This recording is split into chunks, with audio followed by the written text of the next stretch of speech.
は人間も同じです。子供を叱る時に今はあんまり見なくなったけど、何やってんのってお尻叩くの、あれなんでって言ったら、お尻は叩いても頑丈だからです。ブヨブヨしてるじゃんと思いますけれども、先ほど、ブルーウィップの話の中でムチの作り方という話をしましたし、この1個前の動画の中で PU レザーはコシがなくてへたれるぜとかいうような話、PU レザー業界からまた怒られるかなみたいな話もしましたけども、このブルーウィップの中で皮を使いますって言いましたよね。でその時に皮を4本に裂いてこれを編んでいきますよって言ったけども、じゃあなんで編むのという話です。バラムチとか言ったらですね、こういう風に裂いたものをくるくるくるっと回ってピシパシ叩くんですけれども、それに対してこのブルーウィップ牛追いムチの方は4本のこのように裂いたものをこうやって編んでいってくださいねって言ってます。そもそもじゃあなんで編まなきゃいけないのという。さらにはこんな風にすだれみたいにしてる、こんなすだれだったら全部チョキンチョキンチョキンチョキンって切った4本編んだ方がいいんじゃないのと思うんですけれども、そこら辺なんでなのっていう話をしましょう。先端串のようにわざわざ切ってますけど、なんでって言ったらですね、バラバラの状態でやってると、要は振るってる最中に負荷が根元に集まってバラバラになってしまう。このような状態で根元をバラバラの状態で編んでいって紐でぐるぐるぐるぐるぐるって縛ってもいいんですけども、やっぱり本場のブルーウィップは長い間それを使うわけですから、少しでも長持ちをしてもらいたい。革という素材は糸、布のように見えますけども、実際はタンパク質繊維の集合体、繊維が複雑に絡み合ってるんで、切れっぱなしでもほつれてこないわけですよね。これが布地でやったら切れっぱなしのところからは端っこ折り込んだりしないと必ずほつれてきてしまいます。皮っていうのはほつれてこない。根元も切らずに一直線にしてる方がやっぱ強度的に上なわけですよね。ブルーウィップ作る際は根元をこのように串のように切ってくださいって言ってるわけ。こんないちいち4本編むなんてめんどくさいじゃんと。そうじゃなくて1本のこの長いものだけじゃダメなのって言ったらやっぱりダメなわけです。皮の横から見た構造ですよね。動物の皮膚から剥ぎ取った状態では表皮、表の皮である表皮があって、そこから下に乳頭層、毛状層がある。この真皮、真実の真に比較の皮と書いた真皮層。私たちが使うのはこの表面の表層というのを取った上で真皮層を使っている。この皮ですけれども、皮の表面、銀面と呼ばれている部分が一番頑丈。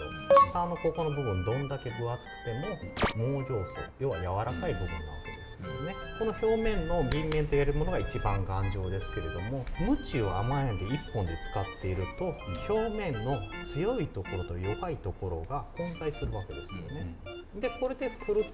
と、やっぱり徐々にへたれてきた時に裏側はボロボロになって表は頑丈。ところが4本丸編みといって、こういう風に編んだ状態にしていくと、表面に露出されるのはこのような銀面の部分だけになりますんで、頑丈になるわけです。ブルーウィップの話でも言ったように、回転かつ根元の太いところに与えた力が表面のところに行ってしまうんで、根元よりも先端のところが徐々にやっぱダメージが蓄積されます。でその時に1本だけでやってるよりは4本でやった方が力は分散されるし、表面の銀面、頑丈な部分がある方がやっぱ避けづらい、壊れづらいという。競馬とか見てると騎手はお尻をパンパン叩いてるじゃないですか。村木さんは馬の首のあたりを叩くって言ってるけど、違うじゃん、なんでですかっていう話をするんなら、こちら音を叩くのが目的で、上持ちで叩くとはそっちじゃなくてこっちに行ってよっていう意味でピシピシって首元を叩くわけですよね。だからこっちの方が敏感だからです。それに対して競馬でお尻をピシピシ叩いてるっていうのは、あれはやっぱりある程度痛みを与えかねないので、お尻を叩く。じゃあそれお尻じゃなくて首の方がいいじゃんと思いますけれども、首とお尻ではお尻の方が繊維層が密なんですよね。繊維っていうのが密接に絡み合って皮というものができているわけですけれども、首の部分はやっぱり薄いわけです。薄いからこそ音を立てて叩く、この上腕持ちだったらこっちでいいですけども、これでお尻を叩くとお尻の方がコード伴奏が、もしかしたらサラブレッドにコードはないかもしれませんけど、生き物っていうのは基本的にお尻の方が頑丈なんです。痛みを与えるようなものを叩くときはお尻を叩く。そうじゃなくて、鬱陶しい音を立てるときはこっちで叩いてもどうせお前聞こえねえだろと。だったらこっち側を叩こうということです。これは人間も同じです。子供を叱る時に今はあんまり見なくなったけど、何やってんのってお尻叩くの、あれなんでって言ったら、お尻は叩いても頑丈だからです。ブヨブヨしてるじゃんと思いますけれども、脂肪が打撃を吸収してくれるってもあるし、あとお尻の直近のところに重要な臓器がない、内臓がないんですよね。顔を叩くとやっぱり脳みそがあるし、お腹を叩くとやっぱり内臓がある。で背中はかなり頑丈なんですけれども、背中よりお尻の方が被害が少ないからお尻を叩くわけです。この写真の中でポニープレーっていうのあったけども、あれもやっぱりお尻を叩く。で SM とかで叩く時も基本はやっぱり頑丈な部分ということで、お尻か背中を叩いた方がいい。竹の鞭で叩いてるムチ打ち系なんかも絶対に背中を叩きます。人間の体の前面、腕の外側じゃなくて内側、足の太ももにしても外側より内側の方が絶対皮膚は薄いんで、こういうところをムチで叩いてしまうと、竹のムチで叩いてしまうとやっぱり裂けてしまう可能性があるんで、背中を叩くわけです。日本の拷問の竹で叩いたやつだったら背中裂けたりしますけれどもね。というように、コードバンソもそうですけれども、やっぱり背中の部分が頑丈だから、牛の皮1枚、牛、馬、豚の皮1枚にしてもお腹よりも背中の方が頑丈っていうのは、皮でものづくりしてる人ならわかると思います。これから見てる人でなんかプレーをしたいなとか思うんでしたら、叩くなら背中からお尻にした方がいいです。顔を叩いたりするときはかなり加減した方がいいです。このトーチャーガーデンっていう本の中でも、これ撮影用のプレーですんで、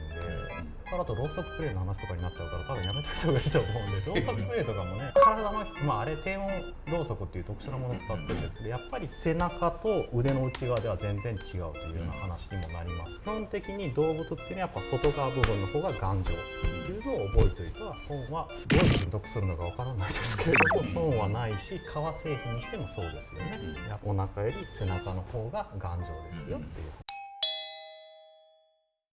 というところで質問あります？まとめるなら、無知でプレーを楽しみたいときはお尻か背中を叩きましょう。そうですね。顔とか絶対叩いたらダメですね。叩くんでしたら乗馬鞭の音が鳴るもの主体のもので叩くとか、ちょっと加減しないと本当に大変なことになりますよっていう、そういうところで聞きます。はい。